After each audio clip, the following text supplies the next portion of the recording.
জোকা আইআইএমে তরুণীকে ধর্ষণের অভিযোগের তদন্তে সিট গঠন করলো লালবাজার। 9 সদস্যের সিট গঠন করা হলো। এসিপি পদমর্যাদার অফিসারের নেতৃত্বে গঠন করা হবে সিট।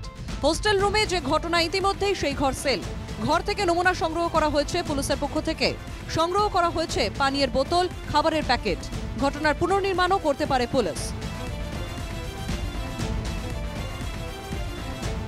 জোকা আইআইএমে ঢোকা এবং বেরোনোর পথেও সিসিটিভি ফুটেজ সংগ্রহ করা হয়েছে।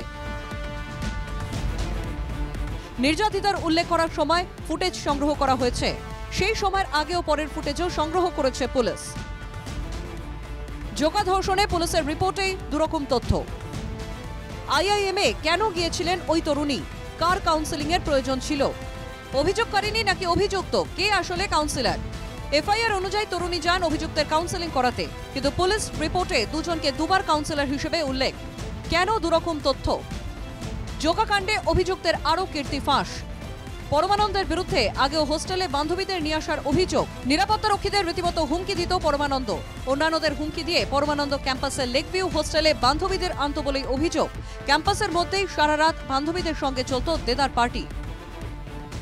যে এই পরমানন্দ কিন্তু কর্ণাটকের বাসিন্দা এবং মহিলাদের সঙ্গে সম্পর্ক তৈরি করার জন্য জ্যান উপাধি নিয়েই কিন্তু সে মহিলাদের সঙ্গে বন্ধুত্ব করত এবং আগেও এই কলেজের হস্টেল লেক ভিউ হোস্টেলে তার রুমে আগেও কিন্তু একাধিক মহিলাকে নিয়ে আসা হয়েছে। সারা রাত মদ্যপ অবস্থায় মোচ্ছব চলেছে, বিভিন্ন রকমের পার্টি হয়ে হুল্লোড় কিন্তু এখানে প্রায়শই হতো, যেমনটা দাবি করছে নিরাপত্তারক্ষীরা। এবং জোকাকাণ্ডের অভিযুক্ত মেডিকেল হিস্ট্রি জানতে চায় পুলিশ। নির্যাতিতার অভিযোগ কাউন্সেলিং এর জন্যই গিয়েছিলেন। কি কারণে অভিযুক্তের কাউন্সেলিং এর প্রয়োজন হলো? পরিবারের কাছে চাওয়া হলো মেডিকেল কেস হিস্ট্রি সংক্রান্ত তথ্য।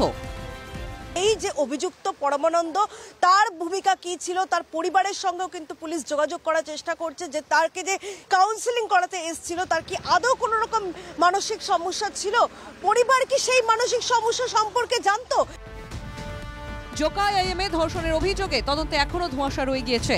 পুলিশ সূত্রে খবর, তরুণীর বয়ান এবং তার বাবার বয়ানের বিস্তর অসঙ্গতি রয়েছে। ইতিমধ্যে ধৃত পরমানন্দের পোশাক বাজেয়াপ্ত করেছে police.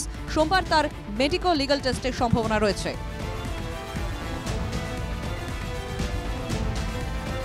Bureau report, NKTV Bangla.